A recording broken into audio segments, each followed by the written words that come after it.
అష్టాదశ శక్తి పీఠాలను ఎంతో భక్తి శ్రద్ధలతో పూజిస్తారు. సాక్షాత్తు శ్రీ ఆది పరాశక్తి శక్తి రూపాలే ఈ అష్టాదశ శక్తి పీఠాలని భక్తుల విశ్వాసం. అవి ఎలా ఏర్పడ్డాయి, వాటి ప్రత్యేకత ఏంటో ఇక్కడ తెలుసుకోండి. పురాణాల ప్రకారం దక్ష మహర్షి కూతురు అయిన పార్వతీదేవి శివుడిపై మనసుపడి తన తండ్రి మాటను కాదని శివుణ్ణి వివాహం చేసుకుంటుంది. అయితే శివుడంటే ఎంతో అసహనం ఉన్న దక్షుడు ఒకరోజు యజ్ఞం నిర్వహిస్తాడు. ఆ యజ్ఞానికి శివుడికి ఆహ్వానం పంపించకపోయిన పార్వతీదేవి వెళ్లడంతో ఆమెకు ఎన్నో అవమానాలు ఎదురవుతాయి. ఆ అవమానాన్ని భరించలేక తన తండ్రి నిర్వహిస్తున్న యజ్ఞంలోకి దూకి చనిపోతుంది. తన మరణ వార్త వినగానే ఎంతో ఆగ్రహంతో శివుడు పార్వతీ దేవి మృతదేహాన్ని తీసుకెళ్లి కైలాసంలో ఉంచి తను నిర్వహించాల్సిన విధి మర్చిపోవడంతో సాక్షాత్తు విష్ణుమూర్తి పార్వతీదేవి శరీరాన్ని ముక్కలు ముక్కలుగా చేస్తాడు. అప్పుడు పార్వతీ దేవి శరీర భాగాలు 18 మొక్కలుగా విడిపోయి భూలోకంలో వివిధ ప్రాంతాలలో పడ్డాయి.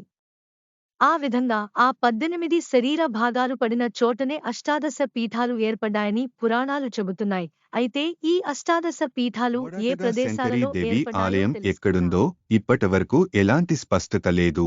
కానీ ఈ ఆలయం గురించి మాత్రం ఒక విషయం తెలుస్తోంది. ఇది దేశంలోని తూర్పు తీరంలో ట్రిన్కోమలిలో ఉండవచ్చని భావిస్తున్నారు. లంకాయాం శాంకరీదేవి అంటే ఈ మునులు ఋషుల లెక్క ప్రకారం ఈ క్షేత్రం శ్రీలంకలో కాదు, భూమధ్యరేఖకు 0 డిగ్రీల వద్ద ఉండేదట ఒకప్పుడు. ప్రస్తుతం ట్రింకోమలి, శ్రీలంక లోని ఒక కొండపై ఉండే శిథిల ఆలయాన్నే శాంకరీదేవి కొలువెన చోటుగా భావిస్తున్నారు. ప్రస్తుతం అక్కడ ఆ శిథిలాలయం కూడా లేదు. 17వ శతాబ్దంలో పోర్చుగీస్ వారు దండయాత్ర చేసి ఈ గుడిని కూలగొట్టేశారని చారిత్రకాధారాలను బట్టి తెలుస్తోంది. ప్రస్తుతం అక్కడొక స్తంభం మాత్రమే ఉంటుంది. రెండవది తమిళనాడులోని కాంచీపురంలో కంచి కామాక్షిగా వెలసి ఉన్నారు. సతీదేవి వీపుభాగం పడినట్టుగా చెప్పే చోటు కాంచీపురం. ఇక్కడ అమ్మవారు కామాక్షి దేవిగా కొలువే ఉంది.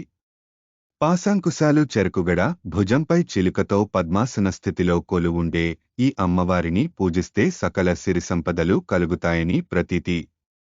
శ్రంకలా దేవి ప్రద్యుమ్న నగరం, పశ్చిమ బెంగాల్. ఇప్పుడు అక్కడ ఏ విధమైనటువంటి ఆలయ గుర్తులు లేవు. అమ్మవారి ఉదర భాగం పడిన చోటు ప్రద్యుమ్నం. ఈ క్షేత్రం గుజరాత్లో ఉన్నదని కొందరు, కోల్కతకు దగ్గరలో ఉన్నదని మరికొందరు అంటారు.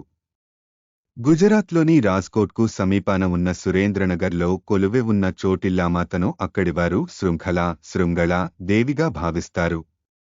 కాని పశ్చిమ బెంగాల్లో ఉన్న పాండువానే అసలైన శక్తిక్షేత్రం అని ఎక్కువ శాతం మంది విశ్వసిస్తారు. అయితే పాండువా గ్రామంలో ఒకప్పుడు శృంఖలాదేవి ఆలయం ఉన్నదని చెప్పే ప్రదేశంలో ప్రస్తుతం ఒక మసీదు మినార్ కనిపిస్తుంది. పురాతత్వశాస్త్రవేత్తల అధీనంలో ఉన్న ఆ ప్రాంగణంలోకి సామాన్యులకు ప్రవేశం నిషిద్ధం. ఏటా మాఘమాసంలో మాత్రం అక్కడ మేళతాళ పేరుతో ఉత్సవం నిర్వహిస్తారు. ఆ వేడుకల్లో హిందూ ముస్లింలు కలిసే పాల్గొనడం విశేషం. కర్ణాటకలోని మైసూరులో చాముండేశ్వరి అమ్మవారిగా విశేష పూజలు అందుకుంటున్నారు. ఇక్కడ హరుని రుద్రతాండవంలో అమ్మవారి కురులు ఊడి ప్రస్తుత మెస్సూరు ప్రాంతంలోని చాముండి పర్వతాలపై పడ్డాయని స్థల పురాణం. ఈ ప్రాంత ప్రజలను హింసిస్తున్న మహిషాసురుడిని సంహరించడానికి సతీ శక్తి చాముండేశ్వరిగా అవతరించిందని దేవీ భాగవతం చెబుతోంది. ఈ ఆలయంలో అమ్మవారు స్వర్ణ విగ్రహ రూపంలో కొలువే భక్తుల పూజలందుకుంటోంది. మరాంబిక దేవి. ఆంధ్రప్రదేశ్ రాష్ట్రంలో శ్రీశైలంలో అమ్మవారు మల్లికార్జున స్వామి సమేతులై కొలువై ఉన్నారు. విష్ణుచక్రభిన్న అయిన సతీ మెడ భాగం పడిన చోటు శ్రీశైల క్షేత్రం. ద్వాదశ జ్యోతిర్లింగ క్షేత్రం కూడా అయిన శ్రీశైలాన్ని దర్శించుకుంటే పునర్జన్మ ఉండదని ప్రతీతి. అరుణాసురుడనే రాక్షసుడు ఈ ప్రాంతంలో ప్రజలకు మునులకు కంటకుడుగా తయారయ్యాడట. 2-4 కాళ్ల జీవులతో మరణం లేకుండా వరం పొందిన అతన్ని సంహరించేందుకు ఇక్కడ కొలువెన సతీ శక్తి భ్రమర తుమ్మెద రూపంలో అవతరించిందట. అసురవధ అనంతరం భ్రమరాంబికగా ఈ క్షేత్రంలోనే మల్లికార్జున స్వామి గుడి వెనుక భాగంలో కొలువె ఉందని స్థల పురాణం.